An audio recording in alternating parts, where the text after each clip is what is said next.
네, 오늘은 IELTS 벼락치기로 7.0 받았던 이야기를 한번 해보려고 합니다. 영어는 작년에 제가 토익을 준비를 했죠. 그래서 600에서 900점으로 올렸는데 작년 5월에 목표 점수를 받고 이제 영어 공부는 손에서 놨어요. 근데 제가 올해 또 해외로 뭔가를 하러 가려다가 보니까 이번에는 또 IELTS를 준비를 해야 된다는 거예요. 그 오버롤 6.5점을 받아오래요. 그래서 이번에도 해커스에 의지를 하기로 했습니다. 결제는 작년 10월에 했는데 실제로 집중해서 공부했던 기간은 한 달 정도 되고요. 대신에 이제 스피킹, 라이팅은 너무 경험이 없다 보니까 그전에도 조금씩 문제 유형 같은 거는 보긴 했어요.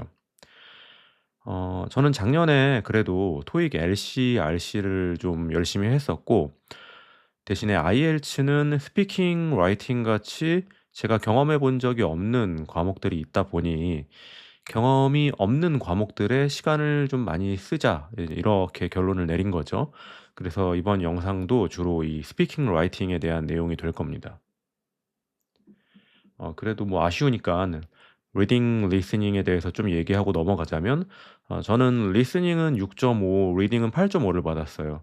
확실히 토익 공부했던 게 좀 도움이 많이 됐고 대신 토익에서도 영연방 국가들의 발음들이 좀 다르잖아요. 예를 들어 뭐 호주라든가.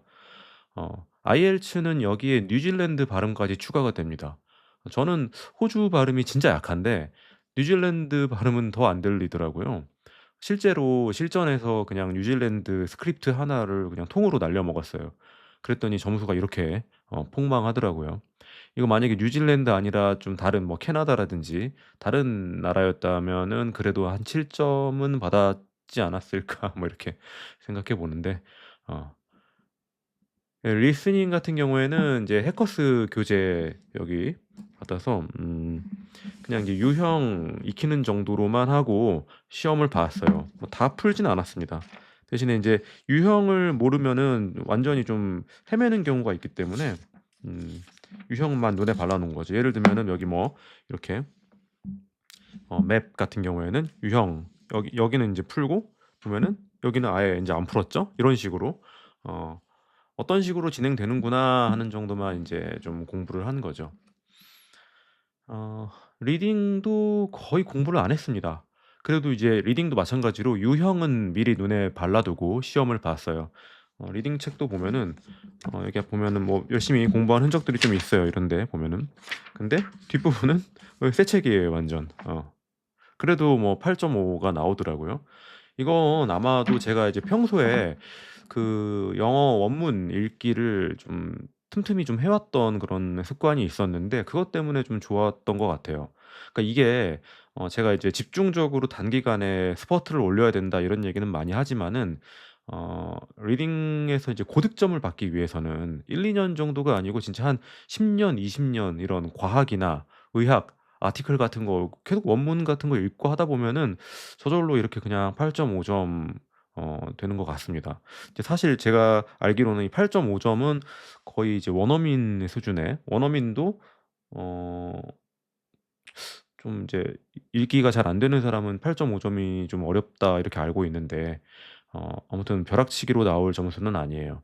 근데 이것도 제 생각에는 이 토익 900 점대 받을 정도면 IELTS 리딩 한 7점 정도 받지 않을까 뭐 이렇게 생각을 해 봅니다.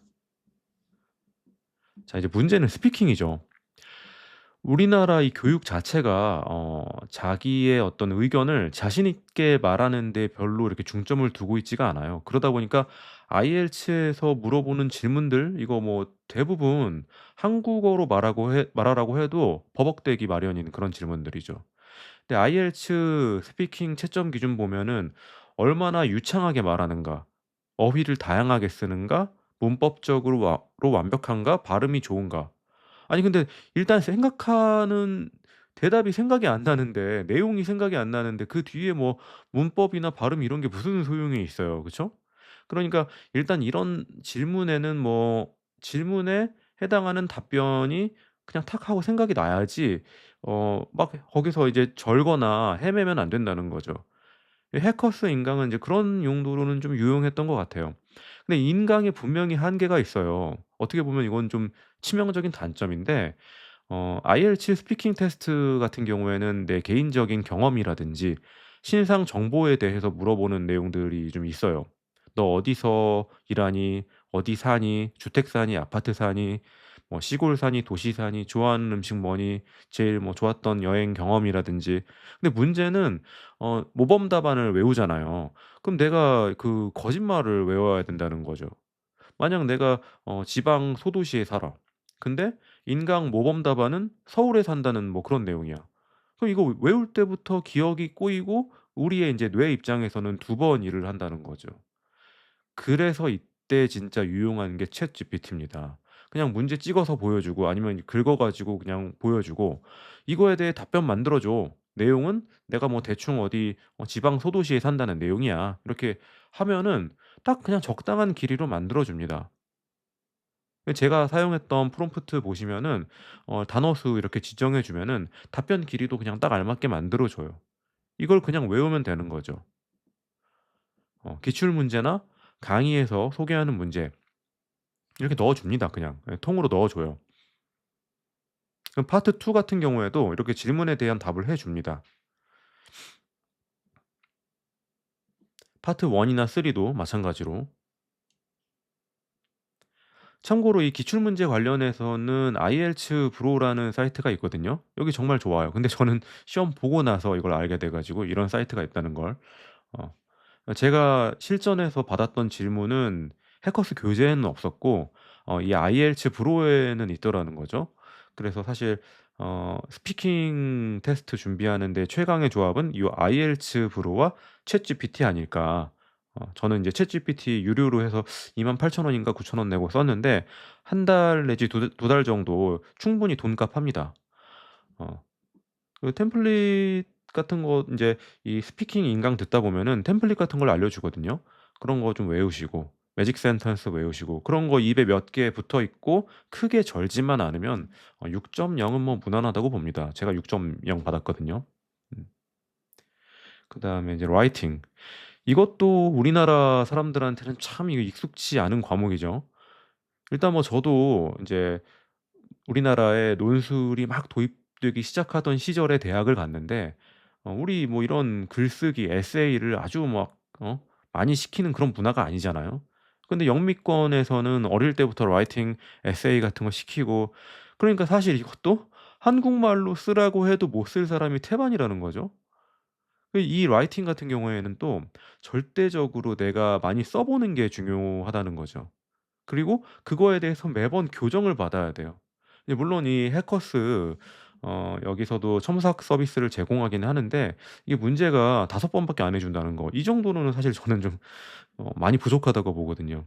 이때 또 등장하는 게 챗GPT입니다. 진짜 고마운 친구예요.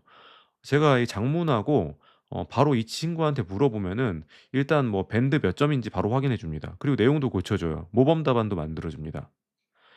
내가 시간이 많으면은 이 모범 답안을 달달 외우면 좋은데 이게 사실 이 해커스 라이팅 같은 경우에는 주제가 굉장히 다양하고 굉장히 뭐 특정하기가 좀 어려워요. 어떻게 보면 스피킹보다도 이 라이팅은 더 주제가 광범위하다는 거죠.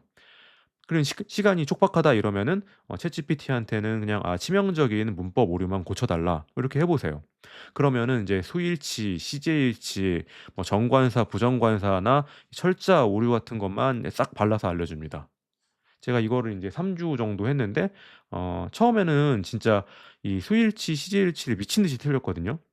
근데 이거를 한 3주 이상 하니까 나중에는 이 눈에 띄게 오류가 줄어들더라고요. 그래도 뭐 한심한 수준이긴 한데 어쨌든 6점 받을 수준은 됐습니다. 하루에 2 개나 3개 정도 계속 장문하면서 계속 지적받고 이게 근데 사람하고는 좀 힘들어요. 오히려 이게 챗GPT가 제 생각에는 사람보다 더 좋은 것 같아요. 이거는 좀 여담이지만은 이 장문에서 콩글리시를 안 쓰기 위해서는 단어책으로 단어 외우는 공부 습관은 좀 안 하는 게 좋은 것 같아요.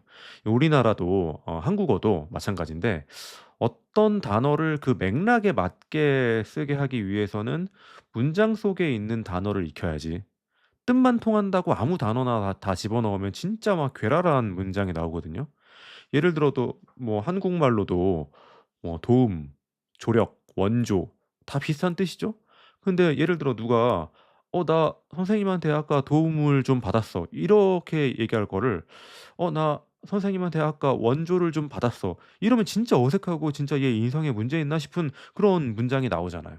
영어 단어도 마찬가지라고 봐요. 그래서 영어 단어책 들고 다니면서 공부하는 방식은 꼭 IELTS가 아니더라도 비추 별로 권유하지 않습니다. 네. 제가 이렇게 IELTS 오버롤 7점 받았던 경험을 좀 공유해 봤는데요. 역시 우리 한국 친구들은 제일 어려운 부분이 이 스피킹과 라이팅 아닐까 싶어요. 예. 그렇다고 뭐 리딩 리스닝이 중요하지 않다는 건 아니에요. 제 성적 보시다시피 어느 한 과목에서 점수를 이렇게 쫙 끌어올리면은 이제 오버롤 점수를 끌어올릴 수 있으니까 그래도 이제 목표 점수를 각각의 목표 점수를 또 요구하기 때문에 각각 다 잘하는 게 좋죠. 네. 그럼 IELTS 준비하는 친구들 모두들 화이팅입니다.